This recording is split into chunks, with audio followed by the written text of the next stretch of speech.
Bab 554. Ingin punya anak. 3 pedang berkumpul. Sander langsung tercengang ketika melihat kondisi ini. 3 orang bibinya datang semua. Lalu, Pak Tua bergaun suci yang ada di hadapannya langsung mengerutkan keningnya. Dia menatap ke arah Feni dan lainnya dengan muka serius.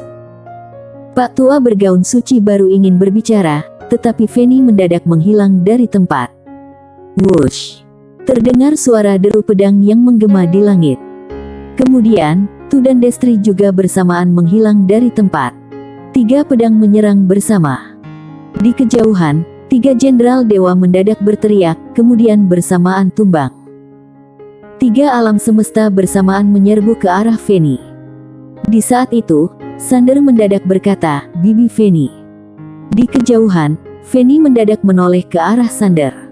Sander membuka telapak tangannya, pedang Kingsuan langsung terbang ke tangan Feni dan berkata, "Pakai ini." Feni meliriknya sekilas, kemudian menerima pedang Kingsuan, lalu berubah menjadi cahaya pedang menyerbu ke arah salah satu jenderal dewa. Seraas! Seketika alam semesta itu langsung hancur oleh serangan Feni. Di waktu bersamaan, patung jenderal dewa itu juga hancur karena cahaya pedang. Sangat menakutkan. Sander sedikit terharu melihat serangan ilmu pedang ini. Kekuatan Feni ditambah dengan pedang Kingsuan, benar-benar menjadi tak terkalahkan. 3 patung jenderal dewa langsung tumbang oleh 3 bibinya ini, lalu Pak Tua bergaun suci sudah kabur saat melihat kondisi yang berada di bawah angin ini. Tidak bisa melawan.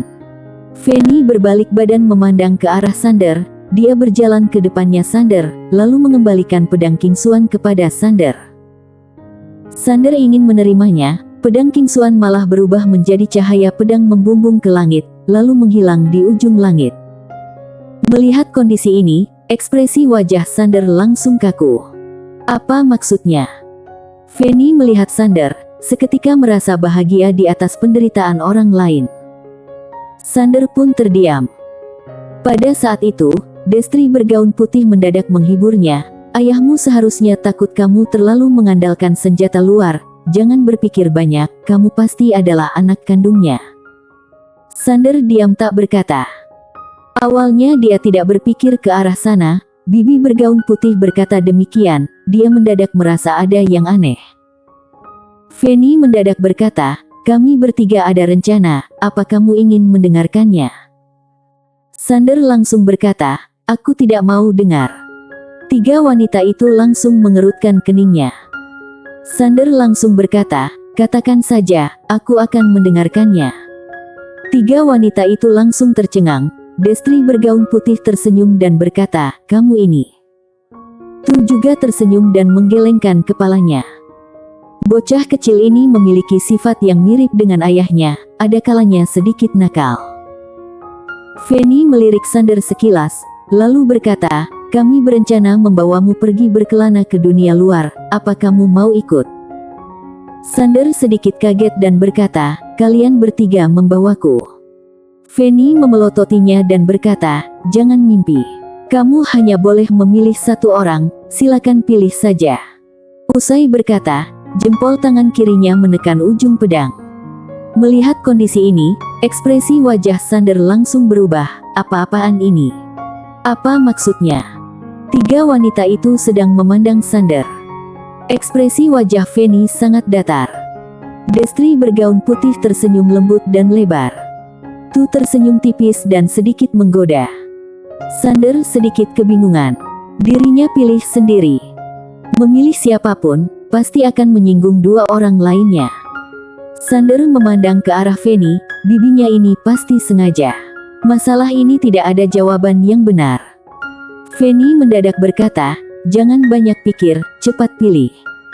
Sander merenung sejenak dan berkata, "Aku ingin belajar dengan 3 bibiku ini, tapi jika hanya boleh memilih 1 orang saja." Usai berkata, dia memandang ke arah 3 wanita itu dan berkata, "Para bibiku, apakah aku boleh bertanya dulu, baru menjawab pertanyaan kalian?" Feni langsung berkata, "Tidak boleh, kamu harus menjawab dulu." Ekspresi wajah Sander sangat kaku. Destri bergaun putih tersenyum, "Coba aku dengar dulu pertanyaanmu." Sander langsung berkata, jika ayahku hanya boleh memilih 3 dari kalian menjadi adik, dia akan memilih siapa? Saat mendengar perkataan ini, senyuman di wajah 3 wanita itu langsung menghilang. Sander lanjut berkata, dia memilih siapa, maka aku akan ikut dengan dia. Ayah memilih adiknya, maka orang itu akan menjadi bibinya, tentu saja tidak ada masalah. Pagoda kecil mendengar perkataan Sander, dia seketika langsung kagum dengannya. Si brengsek ini paling suka mengalihkan topik pembicaraan. Paling hebat. Tidak seharusnya dipanggil Raja Bekingan, seharusnya Raja Kambing Hitam. Feni memandang Sander dan tersenyum tipis. Sander tidak berani bertatapan mata dengannya, hanya anggap tidak melihatnya saja. Destri bergaun putih memandang Sander, lalu tersenyum berkata, dasar licik, pandai sekali melempar pertanyaan ini kepada ayahmu. Sander tersenyum saja.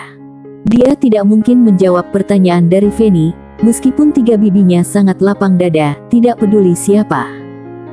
Pilihannya, pasti akan menyinggung 2 orang itu. Dia tidak mau melakukan hal yang menyinggung orang lain. Lebih baik diserahkan pada ayahnya saja. Ayahnya harus menanggung tanggung jawab ini. Menjadi kambing hitamnya. Pada saat ini, Tu mendadak berkata, biarkan Feni membawamu saja.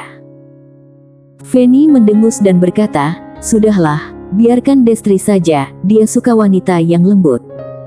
Sander tidak berani berkata. Sekarang berkata sepatah 2 kata pasti akan mati. Destri bergaun putih tersenyum berkata, bocah ini sedikit licik, lebih baik Feni yang membawanya, jika aku yang membawanya, pasti akan memanjakannya. Saat mendengar perkataan ini, Sander langsung melirik ke arah Destri. Harus diakui, setelah bersama dengan beberapa bibinya ini, memang bibi bergaun putih yang paling baik dan lembut. Bibi Oril juga sangat baik dan lembut, tetapi dia sangat singkat bersama dengan Oril. Feni memandang Sander, lalu berkata, Destri, dia suka yang lembut dan baik, kamu saja yang membawanya. Destri bergaun putih dan Tu saling memandang lalu tersenyum. Kenapa 2 orang ini malah seperti ini? Sander mendadak berkata, begini saja, para bibi membawaku beberapa bulan, aku juga ingin belajar dari para bibiku ini. Saat mendengar perkataan Sander, Destri bergaun putih tersenyum berkata, saran ini juga boleh. Tu menganggukkan kepala dan berkata, baik. Feni melirik Sander sekilas dan diam tak berkata. Saat mendengar perkataan ini, Sander langsung tersenyum. Sebenarnya, dia juga ingin belajar ilmu pedang dari 3 bibinya ini. Dalam masa ini, peningkatannya cukup pesat, tetapi musuh juga semakin kuat, lalu tingkatan dalam ilmu pedang, dia sama sekali tidak tahu. Peningkatannya ini semua tergantung pada berkelahi. Hal seperti ini tidak mungkin bisa berlangsung lama. Feni mendadak berkata, Destri, dia ikut dulu bersamaku, aku dan Tu akan menekan sekte masa lalu. Destri bergaun putih menganggukkan kepalanya, baik. Sander sedikit penasaran, menekan sekte masa lalu. Feni meliriknya sekilas, dan berkata, di pertemuan selanjutnya, aku akan latihan persahabatan denganmu, kamu harus mempersiapkannya baik-baik. Ekspresi wajah Sander langsung masam, jelas-jelas bisa langsung mengalahkannya, kenapa harus bilang latihan persahabatan? Feni dan Tu langsung berbalik badan pergi.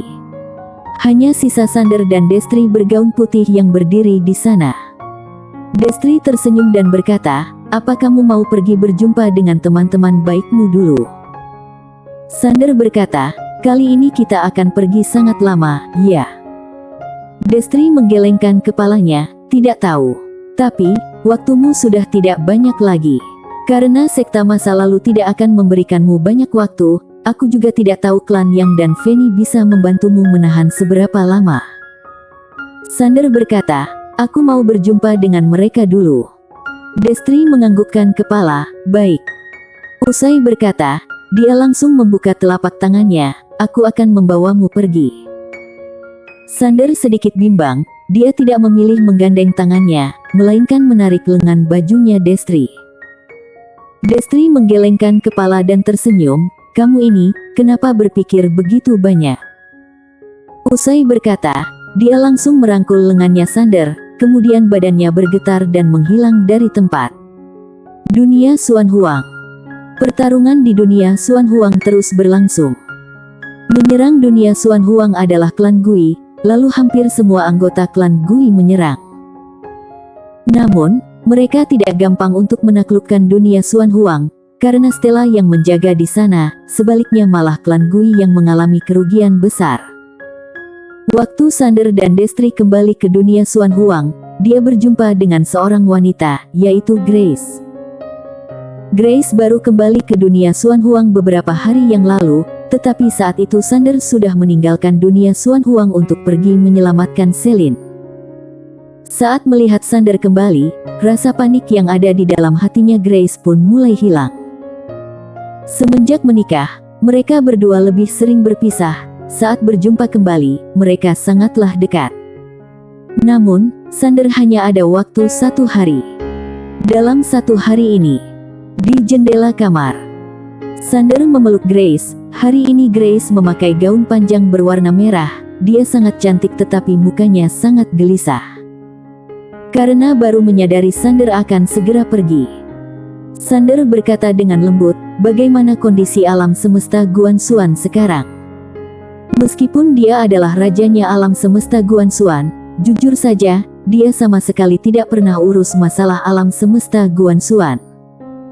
Semenjak menerima warisan keluarga ini, dia selalu bertarung atau perjalanan menuju pertarungan.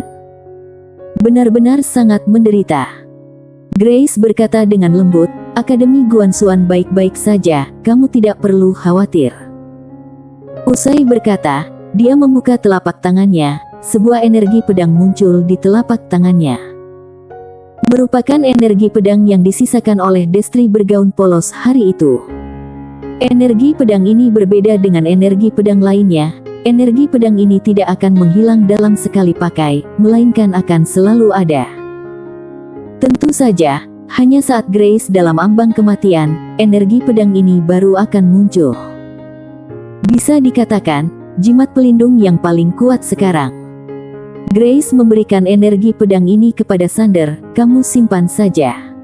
Sander malah menggelengkan kepalanya. Grace masih ingin berkata sesuatu.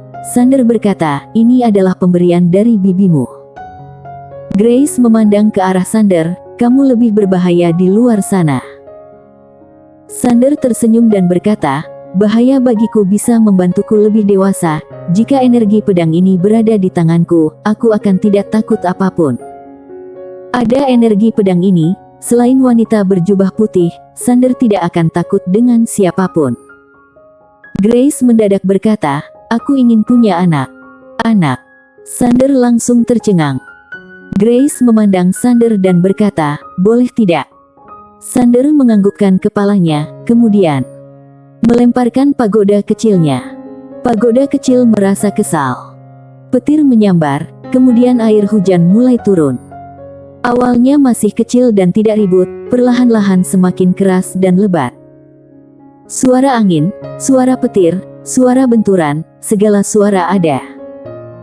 Tidak lama kemudian, suara guntur yang kuat langsung menggema di alam semesta. Bersambung.